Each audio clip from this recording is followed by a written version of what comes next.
Le Seigneur soit avec vous. Et avec votre esprit, Évangile de Jésus-Christ selon saint Matthieu. gloire à toi, Seigneur.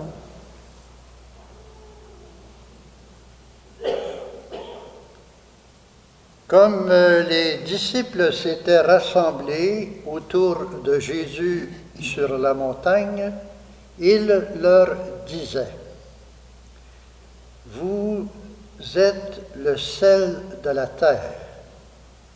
Si le sel se dénature, comment reviendra-t-il du sel?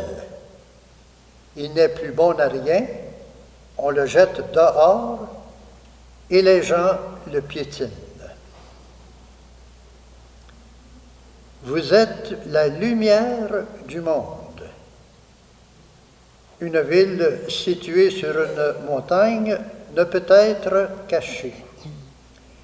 Et l'on n'allume pas une lampe pour la mettre sous le boisseau. On la met sur le lampadaire. Et elle brille pour tous ceux qui sont dans la maison. De même que votre lumière brille devant les hommes. Alors, en voyant ce que vous faites de bien, ils rendront gloire à votre Père qui est aux cieux. »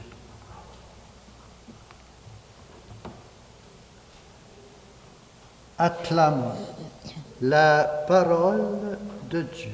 Louange à toi, Seigneur Jésus.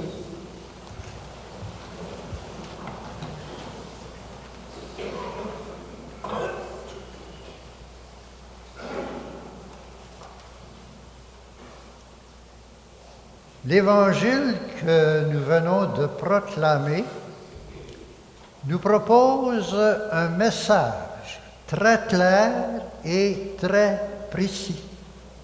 Un message que nous devons proclamer par-dessus tous les toits de nos villes et de nos villages. Et quel est ce message? Vous êtes le sel de la terre et la lumière du monde. Qui proclame ce message?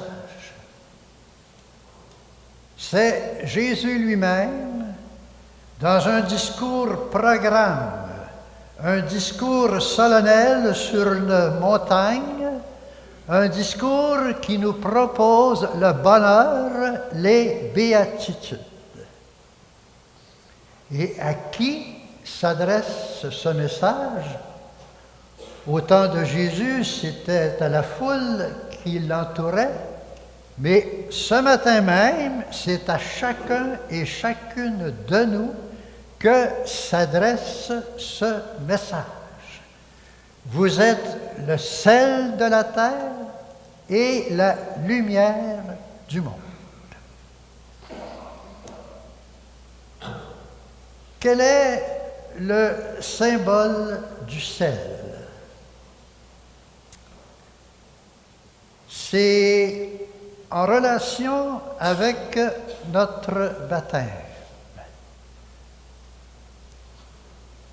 Autrefois, lorsque on baptisait un enfant, le prêtre mettait une pincée de sel dans la bouche de l'enfant avec ces paroles: « Reçois le sel de la sagesse et qu'il te purifie pour la vie éternelle. » Et après ce geste, le prêtre prononçait cette prière: « Dieu de nos pères, source de toute vérité, regarde avec amour cet enfant qui vient de goûter pour la première fois l'aliment du sel.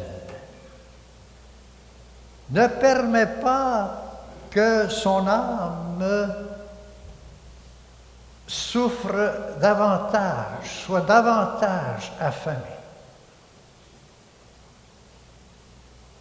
qu'il soit fervent, qu'il soit joyeux dans l'espérance et fidèle à ses engagements du baptême. Et continue, nous t'en prions, de le conduire aux sources de cette nouvelle naissance. Alors, quelle est cette nourriture céleste? C'est la nourriture de la parole de Dieu. C'est la nourriture par excellence de l'Eucharistie. C'est le sel de la vie divine en nous. Et saint Paul nous le dit, que cette vie divine, que cette foi du baptême ne soit pas basée sur la sagesse mondaine, mais sur la puissance de la sagesse de Dieu.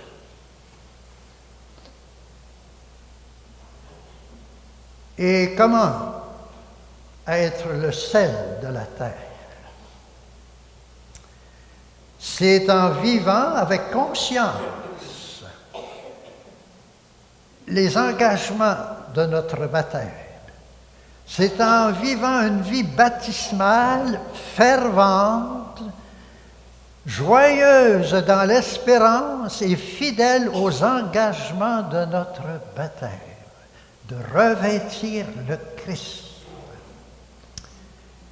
C'est en donnant saveur, c'est-à-dire sens, le sel de la sagesse, à les événements qui nous entourent, à nos problèmes, à nos souffrances, à notre vieillissement et même à notre mort. Mais quel est l'avertissement de Jésus dans l'Évangile? Si le sel s'affadit, avec quoi le salera-t-on? Il n'est bon à rien, il faut le jeter et les gens le piétineront. Si nous ne témoignons pas, comme baptisés, de la joie du privilège de notre baptême, nous devenons des personnes insipides, fades, sans saveur.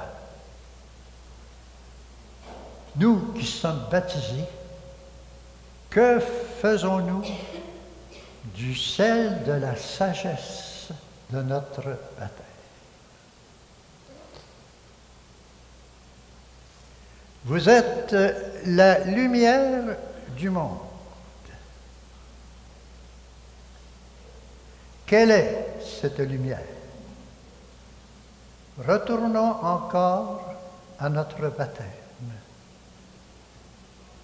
À la fin de la cérémonie, le prêtre remet un cierge aux parents, aux parrains et aux marraines. Un cierge allumé au cierge pascal, symbole du Christ ressuscité.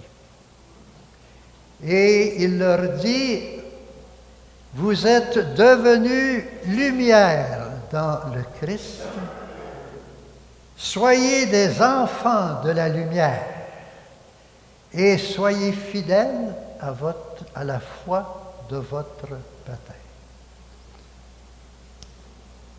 Quelle est cette lumière?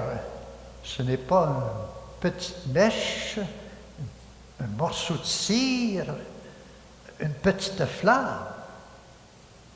C'est une personne, la personne même de Jésus-Christ ressuscité. Nous l'avons proclamé avant l'Évangile. Lumière du monde, Jésus-Christ, qui te suit, marche dans la lumière.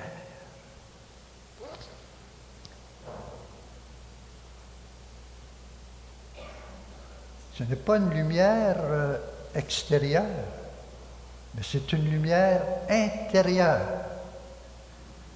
une lumière qui donne une joie profonde. C'est la vie baptismale en nous.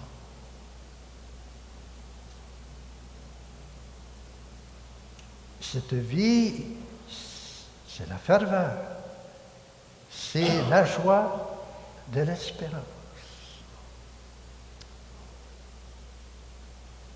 Et comment vivre, comment être ce sel de la terre?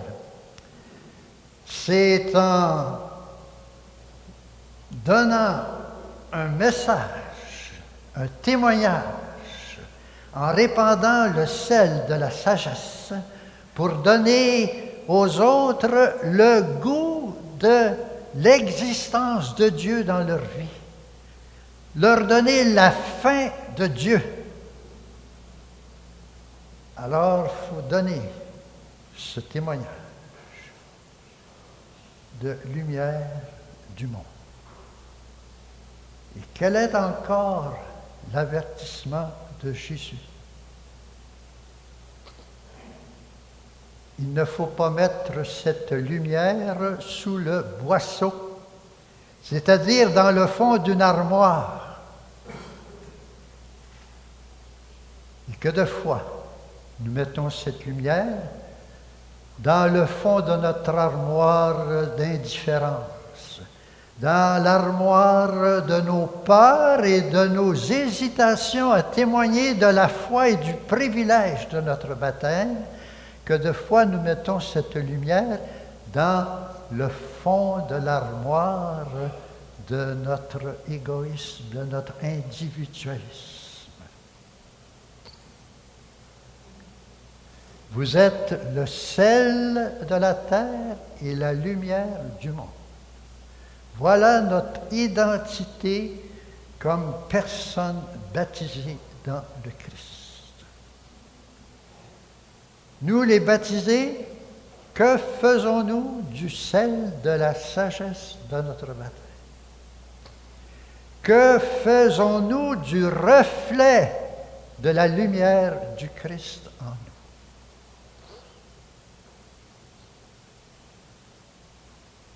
Devant ce défi, demandons à la Vierge Marie de nous disposer à recevoir le don de la sagesse, ce don de l'Esprit Saint en nous qui nous fait goûter l'expérience de Dieu et qui nous permet de faire goûter aux autres cette expérience, cette soif, cette faim de Dieu, ce sel de la sagesse. Et demandons à la Vierge Marie, Vierge de lumière, de nous conduire vers la lumière du Christ pour qu'avec lui et en lui, nous soyons vraiment un reflet de cette lumière pour les personnes qui nous entourent. Amen.